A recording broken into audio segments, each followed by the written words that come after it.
What's up, bro? Can you start by just telling everybody who you are and where you fight out of? Yeah, my name's Matt Dixon. I'm from Tulsa, Oklahoma, and I fight out of the Dog Pound boxing gym.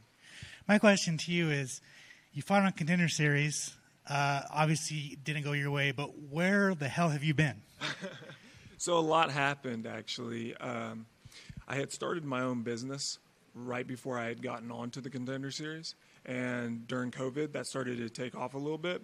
And I had competed for quite a while up until the Contender Series. And I was getting to the point where I really enjoyed fighting in MMA, but I really started to just enjoy the winning aspect and just fighting to win. And honestly, I burnt out.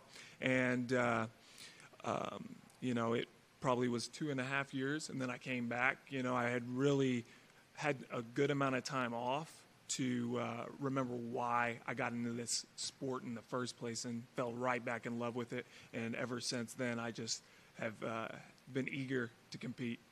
How did you come to the realization that you still love MMA and want to fight? Yeah, I don't think that the desire ever died. It was just the training without having to focus on fighting to win and training to win and making it all about winning, and except for obviously that pressure is always going to be there, but not having the pressure necessarily to just focus on winning and training for that reason only. Being away from that separated me, or it was a good chance for me to really reignite that love for the sport and do it because I enjoyed it, train because I enjoy fighting, fight because I actually want to fight and I have fun doing it.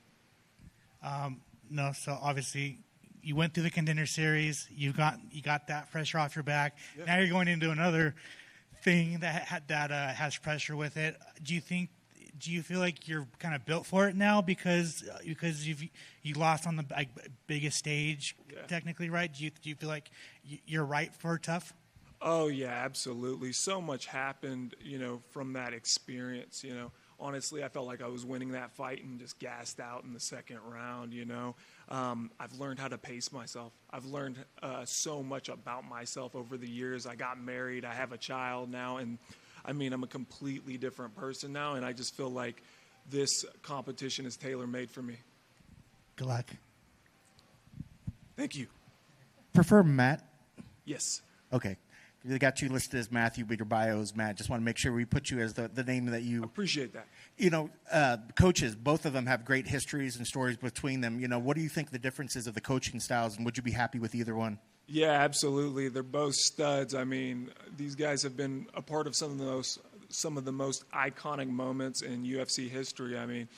You have, whenever I was 15, I remember watching, I was somewhere around 15, I remember watching Anderson Silva versus Chael Sonnen and the build-up to that fight, watching, I had never heard, this was before Conor McGregor and all of that stuff, so up until that point, there was never a promotion style that was quite like that. And so I remember that being one of the moments that really made me fall in love with the sport in the first place. And, that entertainment aspect is definitely one of the things I find the most fun about the sport. I'm not, talking trash or anything like that for the most part, but, there is a fun aspect to all of that. And then obviously you have DC, a double champion, and he's obviously been there, done that, and so he's a great coach as well too. So, either way, it's a great, coaching experience. And you're going to have the unique experience of going through both things. A lot of people now are like, well, I want to go the contender route. And you have a lot of people that are like, I want to go the Ultimate Fighter. You'll have the experience of saying, I've done both of them. Yeah. Is that kind of unique and interesting? And the fact that I don't know of many others, if any, that have done that. Absolutely. Honestly, the storytelling on the Ultimate Fighter is going to be so much more in depth. On the Contender Series, you have maybe 5 minutes of airtime. The people may remember you. They may not, Here, there's going to be a lot of time to let those stories develop. And so I'm really excited to actually get out there and have my story, pushed out to the audience. And maybe that's it. I've been asking, everybody, ultimately you want to be the Ultimate Fighter at the end of this. But what else are you hoping to get out of this? Is it a matter of using it to brand yourself and get your namespace out there, or what are you hoping to take from this? Yeah, absolutely. This is an opportunity to prove that I'm the best, first. But, obviously the business aspect of it being a chance to, get that story out there is definitely a very big part of it as well.